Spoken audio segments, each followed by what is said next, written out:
प्रिय विद्यार्थियों नमस्कार। आप सभी का हमारे YouTube channel career classes Suratgarh में स्वागत है। और ये हमारा जो एक प्रकार से हेल्पिंग चैनल है जिसके माध्यम से हम लोग उन विद्यार्थियों तक पहुंचने की कोशिश कर रहे हैं जो अभी तक बहुत ज़्यादा प्रोग्रेस नहीं कर रखी है इंग्लिश और मैथ के अंदर। इस चैनल के माध्यम से आप हमारे कक्षा 6 से 12 तक के जो विद्यार्थी है वो मैथ की पूर्णतया जो कर सकते हैं एक्टिविटी, और इसके अलावा इंग्लिश की जो हम ग्रामर टॉपिक्स है और उसके साथ साथ 10th और 12th पे स्पेशली फोकस दे रहे हैं। आज जो पिछला हमारा जो वीडियो हुआ था उसमें हमने क्लास जो 12th है बोर्ड एग्ज़ाम का पैटर्न और उसके बाद जो हमने फ्लेमिंगो बुक है उसके क्वेश्चंस किए थे। और फ्लेमिंगो में हमने बात की थी पोइम्स की, और पोइम के बाद हमने लेसन्स की बात की थी जिनके जो इंपॉर्टेंट जो हमारे क्वेश्चंस थे, हमारी नज़र में जो बहुत अच्छे क्वेश्चन हैं उनके बारे में हमने चर्चा की थी। और उम्मीद करते हैं कि वो विद्यार्थियों ने याद कर लिए होंगे क्वेश्चन। और अगर आपने अभी तक वो क्वेश्चंस नहीं नोट डाउन किए हैं तो प्लीज़ आप हमारे पिछले वीडियो को ज़रूर देखें। आज हम बात करने जा रहे हैं हमारी जो सेकंड बुक है विस्टास के बारे में। देखिए, जैसा कि सभी को मालूम है कि अब की बार कोरोना के कारण लेसन्स को काट दिया गए थे, सिलेबस कम कर दिया गया था। तो हमारे इंग्लिश के अंदर जो विस्टास बुक है उसमें भी 5 लेसन ही रखे थे। कौन कौन से रखे थे? सबसे पहले जो हमारा लेसन है जो 3rd लेवल है, उसके बाद जो सेकंड हमारा लेसन टाइगर किंग है, और टाइगर किंग के बाद हमारा जो द एनिमी है और मेमोरी ऑफ चाइल्डहुड है वो, इसके अलावा हमारा जो 5वां on the face of it है। ये जो लेसन है वो लेसन है जो इम्पोर्टेंट लेसन है और इनसे कोई ना कोई क्वेश्चन जरूर पूछा जाएगा। तो आज हम बात करते हैं इन लेसन्स में जो इम्पोर्टेंट क्वेश्चन है हमारे उनके बारे में, क्योंकि देखिए मैं पुनः आपको बता देना चाहता हूँ इम्पोर्टेंट क्वेश्चन से पहले आप पूरे चैप्टर की डिटेल स्टडी ज़रूर करें। जब तक आपको लेसन की समरी नहीं पता है, चाहे आप कोई भी क्वेश्चन है आप नहीं कर सकते। तो डिटेल स्टडी करें, छोटे छोटे क्वेश्चन है वो ज़रूर पढ़ें, और क्योंकि इस बुक से आपके छोटे क्वेश्चंस भी आएंगे और इसके साथ बड़े क्वेश्चन भी आएंगे। तो हम जो क्वेश्चन की बात कर रहे हैं वो बड़े क्वेश्चंस की बात करेंगे, क्योंकि बड़े क्वेश्चंस के अंदर आपके छोटे क्वेश्चंस ऑलरेडी हो जाएंगे। तो चलिए हम करते हैं फर्स्ट लेसन। तो हमारा फर्स्ट लेसन जो है 3rd लेवल। सबसे पहले विद्यार्थियों आपको 3rd लेवल जो अपना लेसन है चैप्टर उसको पूरी तरह पढ़ना है। और इस चैप्टर में जो हमारे मेन कैरेक्टर है वो चार्ली है, क्योंकि चार्ली ये जो एक्चुअली जो 3rd लेवल जो होता है वो एक्चुअल में होता ही नहीं है, क्योंकि ये उसकी इमेजिनेशन है एक प्रकार से, वो कल्पना है उसकी, और वो कल्पना के अंदर वो इमेजिनेशन के अंदर ऐसा सोचता है कि वो 3rd लेवल पे चला गया था। ग्रांड सेंट्रल स्टेशन, कुछ ऐसे वर्ड हैं जो ऐसे वर्ड आएंगे इस लेसन में जो आपको बहुत ज़रूरी है याद करने, क्योंकि छोटा क्वेश्चन है वो बिल्कुल 1 वर्ड का होगा और उसके अंदर आपसे पूछा जाएगा कि किस स्टेशन की बात की जा रही है, चार्ली है वो और किसके बारे में बात करता है, यानी इस प्रकार के छोटे छोटे क्वेश्चन है वो आपको पढ़ने हैं। तो अब हम बात करते हैं इस फर्स्ट लेसन में जो इंपॉर्टेंट हमारे जो क्वेश्चंस बनते हैं जो 3rd लेवल है कि what does the 3rd level refer to. बहुत अच्छा क्वेश्चन है कि what does the 3rd level refer to, यानी ये जो 3rd लेवल है वो किसकी तरफ रेफर कर रहा है।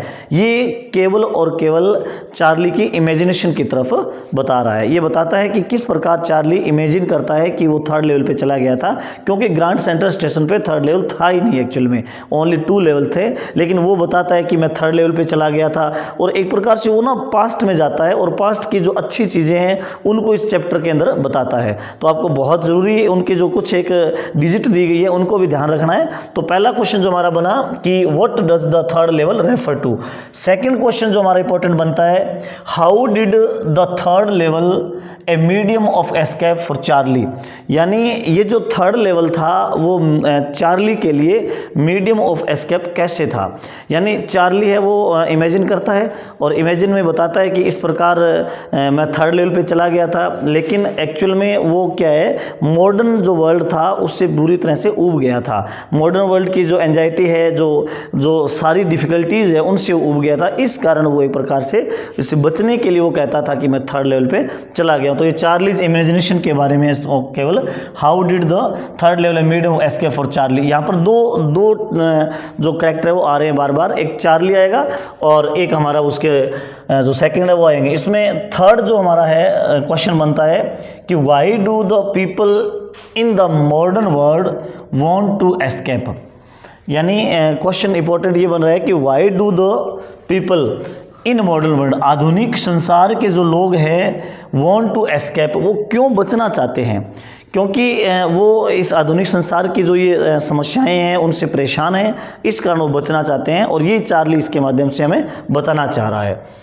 तो 3 क्वेश्चन हो गए हमारे। और चौथा जो क्वेश्चन इंपॉर्टेंट बनता है कि write about Charlie in your own words. आप अपने शब्दों या यूं कहें कि the character sketch of Charlie, ऐसे आ सकता है क्वेश्चन, बड़े क्वेश्चन में आएगा कि कैरेक्टर स्केच ऑफ चार्ली या चार्ली के चरित्र चित्रण के बारे में बताइए।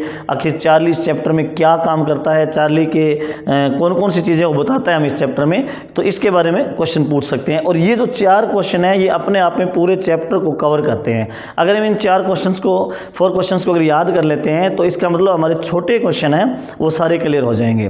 तो इस प्रकार हमारा बिल्कुल इजी सा लेसन है और जो 3rd लेवल नाम से हमारा। इसके बाद जो 2nd चैप्टर हमारा आता है वो एक बहुत ही एक स्टोरी है एक प्रकार से, और टाइगर किंग नाम से स्टोरी है। एक बाघ राजा होता है, टाइगर किंग होता है। सबसे पहले वो स्टोरी स्टार्ट होती है कि किस प्रकार उसको टाइगर किंग नाम क्यों पड़ता है। और टाइगर किंग क्योंकि एक राजा के वहाँ राजकुमार का जन्म होता है और जन्म के समय जो एस्ट्रोलॉजर्स होते हैं वो प्रेडिक्शन करते हैं कि ये जो बच्चा है ये योद्धाओं का योद्धा होगा, वॉरियर ऑफ वॉरियर्स होगा और बहुत बड़ा एक प्रकार से अच्छा होगा, योद्धा भी होगा और ताकतवर होगा। अलग अलग उसको पदवी दी जाती है, लेकिन वो फिर रुक जाते हैं। तो वो पूछते हैं कि बताइए आगे क्या कहना चाहते हैं। तो वहाँ पे वो कहते हैं कि इसका जो जन्म है वो इस प्रकार के आवर्स में हुआ है कि इसकी मृत्यु होगी। तब वो बच्चा है जो छोटा सा नवजात शिशु बोल पड़ता है कि मृत्यु होगी, ये तो एक सत्य है, ये तो एक कड़वा सत्य है कि जिसका जन्म है उसकी मृत्यु तो होनी है। लेकिन अगर आप वास्तव में विद्वान हैं, एस्ट्रोलॉजर्स हैं, तो आप बताइए कि मृत्यु का कारण क्या होगा। तब वो बताते हैं कि बीवेयर ऑफ टाइगर्स, कि आपको बाघ से सावधान रहना पड़ेगा कि आपका जो टाइगर से आपकी डेथ होगी। तो फिर वो क्या करता है, जब धीरे धीरे बड़ा हो जाता है और उसको ये बात पता चलती है कि बचपन में ऐसा कुछ हुआ था, तो उस घटना को वो याद करता है और फिर वो एक प्रकार से शपथ ले लेता है कि मैं टाइगर को मारूंगा। और तब फिर वो बुलाता है उनको, जो एस्ट्रोलॉजर्स होते हैं, तब वो कहते हैं कि आप इस प्रकार 1 मारें, 2 मारें, लेकिन आप 99 तक मार सकते हैं, लेकिन आप 100 टाइगर है वो नहीं मारेंगे।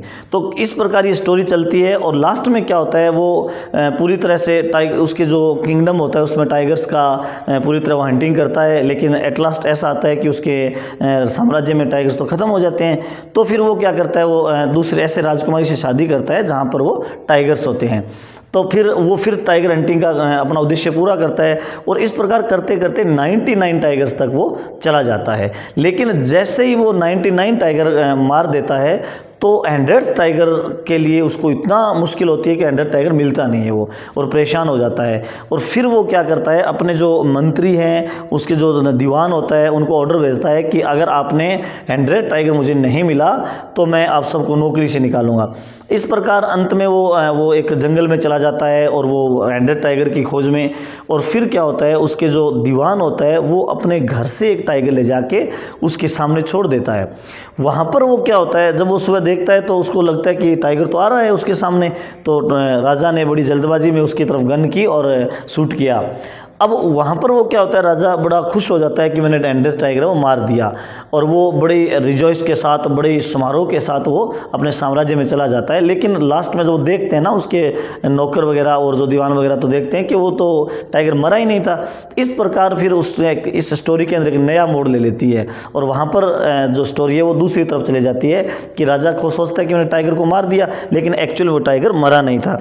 फिर आगे राजा के बच्चे का बर्थडे आता है और उस बर्थडे में क्या करता है राजा, वो एक लकड़ी का टाइगर खरीद के लाता है। यहाँ पे एक नया मोड़ फिर आ जाता है स्टोरी में कि वो जो लकड़ी का टाइगर होता है वो उसके कोई अच्छे कलाकार का नहीं बनाया होता है, इस कारण के उसके हाथ के लग जाता है और उस हाथ के अंदर क्या होता है, इन्फेक्शन हो जाता है राजा के। और इस प्रकार 2 और 3 दिन के अंदर क्या होता है, ऑपरेशन होता है उसके, लेकिन उस राजा को बचाया नहीं जाता है। इस प्रकार जो 100th टाइगर होता है वो राजा को मार देता है। तो यहाँ पर जो स्टोरी का जो मुख्य उद्देश्य जो हमारा है कि ये स्टोरी ये बताना चाहती है कि हम कितने भी अन्याय क्यों न करें, इनोसेंट एनिमल्स को मारें, लेकिन आखिर एक दिन ऐसा आएगा जब वो हमारे साथ बदला ले लेते हैं। तो बहुत इंटरेस्टिंग स्टोरी है और बड़ा क्वेश्चन भी आने की उम्मीद है इस लेसन से। तो हमने जो क्वेश्चन सेलेक्ट किए, जो 4 क्वेश्चन, उसमें पहला क्वेश्चन है कि who is the tiger king, ये बाघ राजा कौन है। प्रतिबंधपुरम का राजा है, tiger king, the king of Pratibandhapuram. और why does he get that name, और ये नाम उसे कैसे मिलता है, क्योंकि हमने स्टोरी की है पूरी। नाम इसलिए मिलता है कि वो टाइगर हंटिंग करता है, वो 99 टाइगर्स की हंट करता है, इस कारण उसका नाम ही पड़ जाता है टाइगर किंग।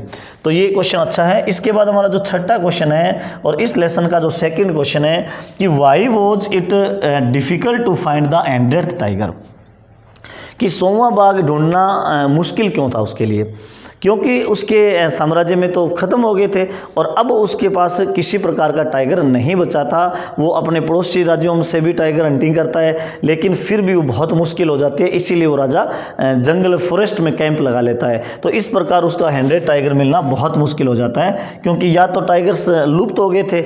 इस प्रकार से ये क्वेश्चन बनता है। और हमारा जो 7th क्वेश्चन और इस लेसन का जो 3rd क्वेश्चन है वो है कि what was the prediction of astrologer about the tiger king, कि टाइगर किंग के बारे में जो एस्ट्रोलॉजर्स थे वो क्या प्रेडिक्शन करते हैं, क्या भविष्यवाणी करते हैं। वो यही भविष्यवाणी करते हैं कि इसकी जो डेथ है वो 100th टाइगर से होगी, 100वें बाघ से होगी। और how was it prove true, और ये फिर किस प्रकार सत्य साबित होती है। ये भी बहुत अच्छा क्वेश्चन बनता है, क्योंकि इस क्वेश्चन के अंदर आधे लेसन की समरी है वो आ गई इसमें। भाई पहला तो ये है कि उसका नाम किस प्रकार एस्ट्रोलॉजर्स ऐसा क्यों कहते हैं, और फिर वो how was it prove true. तो इसके अंदर पूरी स्टोरी घूमती है कि लास्ट में पता चल जाता है कि जो वुडन टाइगर होता है, जो लकड़ी का टाइगर होता है, उससे उसकी डेथ होती है। तो इस प्रकार उनके जो एस्ट्रोलॉजर्स की जो भविष्यवाणी है, जो प्रेडिक्शन है, वो पूरी तरह सही होती है। और अंतिम जो क्वेश्चन हमारा है इस लेसन का जो 4th क्वेश्चन है कि what is the author's indirect comment on subjecting innocent animals, यानी यहाँ पर ये क्वेश्चन ये पूछ रहा है कि आखिर लेखक इसके अंदर इनडायरेक्ट कमेंट क्या करता है।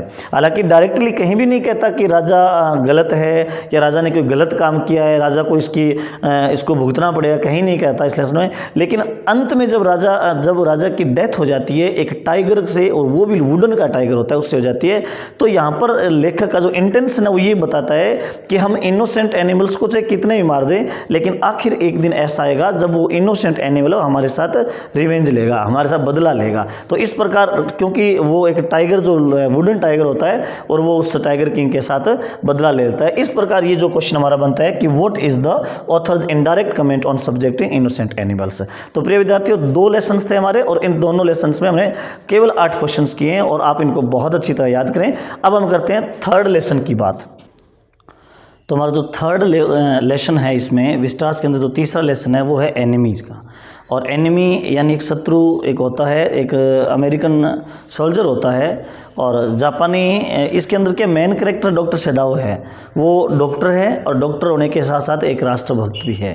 तो डॉक्टर सेडाओ है और इसके अलावा उसकी पत्नी हाना है। और तीसरा जो मेन कैरेक्टर है वो है उस सोल्जर का, उस एनिमी का, जो क्या होता है जो उसका घर होता है उसके पास मिलता है। ये पूरी जो एक स्टोरी है, एक बहुत ही इंटरेस्टिंग स्टोरी है कि किस प्रकार डॉक्टर सेडाओ है उस एनिमी को उसका जो घाव वगैरह है उसको सही करता है, किस तरह उसका एक एज ए डॉक्टर परफॉर्मेंस देता है। क्योंकि यहाँ पर 2 ड्यूटी करता है डॉक्टर सेडाओ। एक तो वो एज ए डॉक्टर होने के नाते उसका कर्तव्य होता है कि वो किसी मरीज को, किसी पेशेंट को बचाए। तो वहाँ पर वो क्या करता है, वो देखता है कि एक उसके घर के आगे एक आदमी है, वो बिल्कुल अचेत अवस्था में पड़ा है, तो उसको उठा के लाता है और फिर उसको जब रिकॉग्नाइज हो जाता है कि ये तो एनिमी है, लेकिन फिर भी उसका इलाज करता है, वो प्रॉपर इलाज करता है। और इलाज करने के बाद वो पूरा उसको किस प्रकार गेट रीड ऑफ करता है, उससे छुटकारा पाता है। ये पूरा लेसन है, बहुत ही इंटरेस्टिंग लेसन है। छोटे छोटे क्वेश्चन बन सकते हैं, लेकिन वो छोटे क्वेश्चन तभी संभव है जब आप पूरी डिटेल स्टडी करें। हम यहाँ पर जो इंपॉर्टेंट क्वेश्चन की बात करें, जो पहला क्वेश्चन इसमें बनने जा रहा है, हु वॉज डॉक्टर सेडाओ। डॉक्टर सेडाओ कौन था? डॉक्टर सेडाओ कौन था? डॉक्टर सेडाओ जापानी डॉक्टर था, फेमस डॉक्टर था। और वेयर वॉज हिज हाउस, उसका घर कहाँ था? बहुत ही इजी क्वेश्चन है दोनों ही। एक क्वेश्चन के अंदर 2 पार्ट दिए गए हैं कि who was doctor Sadao and where was his house, उसका घर कहाँ पे था? बिल्कुल समुद्र तट के किनारे उसका घर था। आगे जो हमारा सेकेंड क्वेश्चन जो बनता है कि what did doctor Sadao do to get rid of the enemy. अब यहाँ पर इससे पहले वो डॉक्टर सिदाऊ है वो उसका जो एनिमी है उसका इलाज करता है। क्वेश्चन पूछा जा सकता है छोटे शॉर्ट क्वेश्चन में कि कौन उसकी हेल्प करता है, कौन उसकी हेल्प नहीं करता है। तो उसके नौकर है वो उसकी हेल्प नहीं करते हैं, वो चले जाते हैं, लेकिन उसकी पत्नी है वो उसकी बड़ी ड्यूटीफुल लेडी होती है, बहुत ही एक कर्तव्यनिष्ठ औरत है जो डॉक्टर हाना होती है, उसकी डॉक्टर सिदाऊ की पत्नी होती है, वो उसकी हेल्प करती है। तो उसके बाद वो उससे छुटकारा कैसे पाता है, ये क्वेश्चन हमारा इंपॉर्टेंट क्वेश्चन है कि what did the doctor Sadao do to get rid of the enemy. और थर्ड क्वेश्चन हमारा बनता है कि why was doctor Sadao not send to abroad with troops, कि डॉक्टर सिदाऊ को उस ट्रूप्स के साथ विदेश क्यों नहीं भेजा जाता है, क्योंकि वो एक शल्य चिकित्सा का बहुत ही अच्छा डॉक्टर था, इस कारण उसे वहाँ पर नहीं भेजा जाता है।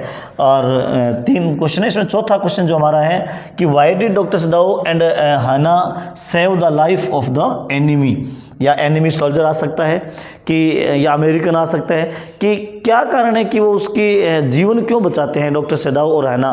क्योंकि यहाँ पर जब वो जीवन बचाते हैं तब वो ये नहीं देखते हैं कि उनका दुश्मन है या दोस्त हैं, तब वो ये देखते हैं कि उनका काम है बचाना, डॉक्टर है वो, as a doctor they should escape the lives of anyone. तो यहाँ पर वो सेव करते हैं उसकी लाइफ को, क्यों करते हैं, इसका आंसर हो गया ये। और इसके बाद जो 5वां क्वेश्चन बनता है हमारे इस लेसन से कि write about the character of doctor Sadao and हाना।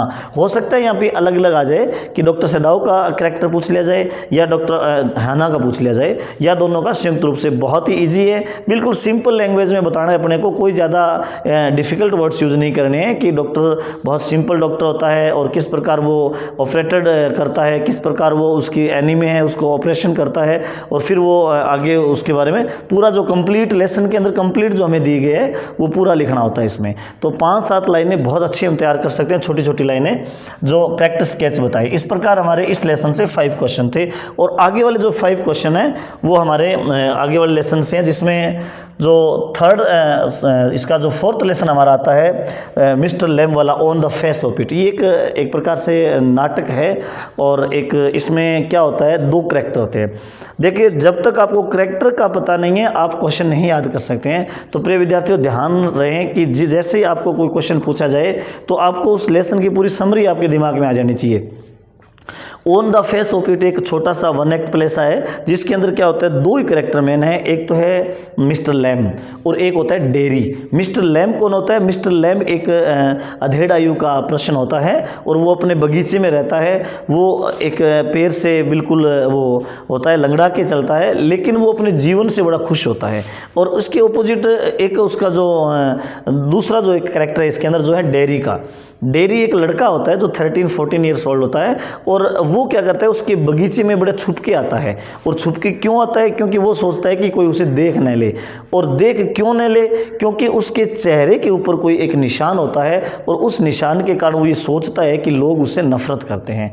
अब यहाँ पर दोनों जब वो मिल जाते हैं, लैम उसको देखता है और फिर उसको एक प्रकार से मोटिवेट करता है कि आपको ऐसे नहीं डरना चाहिए, आप दुनिया से क्यों डरते हो, आप किस लिए डरते हो। और इस प्रकार करते करते उसको इतना मोटिवेट कर लेता है कि मिस्टर जो डेरी होता है वो मिस्टर लैम से बहुत प्रभावित होता है, और प्रभावित होता है तो उसके बगीचे में आता है और उसके साथ बातें करता है, और उसके जो एप्पल्स है वो ले जाता है। और लास्ट में क्या होता है, जो मिस्टर लैम होता है वो एक लेडर के सारे एप्पल्स तोड़ रहा होता है, लेकिन वो अचानक गिर जाता है, उसकी वहाँ पर डेथ हो जाती है, और यहाँ पर ये स्टोरी पूरी हो जाती है। तो इस प्रकार इस स्टोरी के माध्यम से, इस लेसन के माध्यम से हमें 2 चीज़ें है कि एक तो कभी भी फीलिंग्स है वो हमें नेगेटिव नहीं लेनी चाहिए। तो इसका लेसन का जो जिस्ट है, हमारा थीम है, वो यही है कि नेगेटिविटी हमारे मन में नहीं आनी चाहिए, हमें पॉजिटिव रहना चाहिए। और तो इसमें दूसरा जो है क्वेश्चन, इसमें फर्स्ट जो क्वेश्चन बनता है हमारा कि who is mister Lamb, mister Lamb कौन है, और what is that draws Derry towards mister Lamb. Mister Lamb कौन है? तो मिस्टर लैम हमने बता दिया कि वो एक अधेड़ आयु का पर्सन है, और वो एक लंगड़ा है, और वो अपने बगीचे में रहता है। और अब क्वेश्चन है कि उसको डेरी है उसकी तरफ क्यों आकर्षित होता है। हालांकि 2 क्वेश्चन है इंक्लूड इसके अंदर, वैसे 2 क्वेश्चन है कि मिस्टर लैम कौन है। इसके बाद होता है what is that draws Derry towards mister Lamb, वो क्या चीज़ है जो मिस्टर लैम के अंदर है जो डेरी को ड्रा करती है, डेरी को खींच के ले आती है। वो है उसकी पॉजिटिविटी, उसके इंस्पायरेशन करने का तरीका, उसका जो प्रेरणा है वो उसको क्या है वहाँ तक ले आती है। तो ये क्वेश्चन बहुत इंपॉर्टेंट है, वेरी इंपॉर्टेंट क्वेश्चन है। इसके बाद जो आगे वाला 2 ही क्वेश्चन हमने इस लेसन से लिए हैं। सेकंड क्वेश्चन है वो है कि right in your own words about mister lamb. आप अपने शब्दों में मिस्टर लैम्ब के बारे में बताइए। मिस्टर लैम्ब बहुत एक काइंड हार्टेड पर्सन है। मिस्टर लैम्ब हेल्प करता है उसकी हर चीज़ में। मिस्टर लैम्ब उसको मोटिवेट करता है, और एक ऐसे आदमी को जो जिसके पास बिल्कुल लोग बच्चे उसको बड़े हंसी उड़ाते हैं जब वो चलता है, फिर भी वो कभी भी उसको नेगेटिव नहीं लेता, वो बड़ा पॉजिटिव लेता है, और डेरी को भी यही समझाता है। इस प्रकार वो कंप्लीटली चेंज कर देता है। क्वेश्चन ऐसे बन जाता है कि how mister lamb completely change mister dairy, कि वो हाउ डिड कैसे चेंज करता है उसको। तो चेंज करने का ये है कि वो बड़ा मोटिवेट करता है उसको और उसके बारे में बताता है। तो इस प्रकार ओनली 2 क्वेश्चंस हमारे इस लेसन से हैं, और ये दोनों क्वेश्चन हैं वो एक प्रकार से पूरी स्टोरी को इन्वॉल्व कर लेते हैं। आप इन दोनों क्वेश्चंस को याद करने से पहले एक बार आप पूरा चैप्टर जरूर पढ़ें, ताकि छोटे क्वेश्चन आपके क्लियर हो सके। इसके बाद जो हमारा नेक्स्ट और लास्ट जो हमारा लेसन है, द मेमोरीज ऑफ चाइल्डहुड का जो लेसन है हमारा। और मेमोरीज ऑफ चाइल्डहुड में एक तो जितकाला सा होती है और एक बामा। यहाँ पे 2 हैं। We too are the human beings से है, और जो पहला जो हमारा है वो उसके बारे में जितकाला सा के बारे में। तो इससे क्वेश्चन लिया हमने कि why did Zitkala Sa want to resist the cutting of her hair. यहाँ पर जितकाला सा एक पात्र है जिसका क्या किया जाता है, हेयर कटिंग कर दी जाती है, बालों को काट दिया जाता है। तो उसका रेजिस्ट क्यों करती है, रजिस्टर वो क्यों करती है, विरोध कैसे करती है, क्यों करती है, ये क्वेश्चन बनता है। और 9th जो क्वेश्चन हमारा है कि हाउ वॉज बामा inspired by the words of her brother. बामा है वो अपने भाई के जो शब्द हैं उनसे किस प्रकार वो प्रेरित होती है। बहुत अच्छा लेसन है, इसमें बहुत ही एक अच्छी चीज़ें बताई गई है। तो आप इसको पूरा पढ़ें चैप्टर को, उसके बाद आपको पता चलेगा। और 10th क्वेश्चन और लास्ट जो क्वेश्चन हमारा है विस्टास का जो लास्ट लेसन है, उसका लास्ट क्वेश्चन जो हम बताने जा रहे हैं कि what does the title we too are human beings suggest, कि हमें जो ये टाइटल है वो क्या सजेस्ट करता है, वी टू आर ह्यूमन, हम भी मानव हैं। यानी यहाँ पर हमें ये बताता है कि हमें भेदभाव नहीं करना चाहिए, हमें जातीय भेदभाव नहीं करना चाहिए, हमें किसी प्रकार का लिंग के आधार पर भेदभाव नहीं करना चाहिए। इस प्रकार से we too are human being, हम भी मानव है, और हम भी मानव हैं, इसीलिए हमें किसी के साथ भेदभाव नहीं करना चाहिए, डिस्क्रिमिनेशन नहीं करना चाहिए। तो इस प्रकार प्रिय विद्यार्थियों, हमने आज इस वीडियो के माध्यम से विस्टास के कुछ इंपॉर्टेंट क्वेश्चन है वो किए। आप बोर्ड एग्ज़ाम बहुत नज़दीक है, इसलिए आप इन क्वेश्चंस को बहुत अच्छी तरह से लिखें और इनको याद करें और प्रैक्टिस करें, क्योंकि practice makes a man perfect. Thank you very much, बहुत बहुत धन्यवाद, शुक्रिया।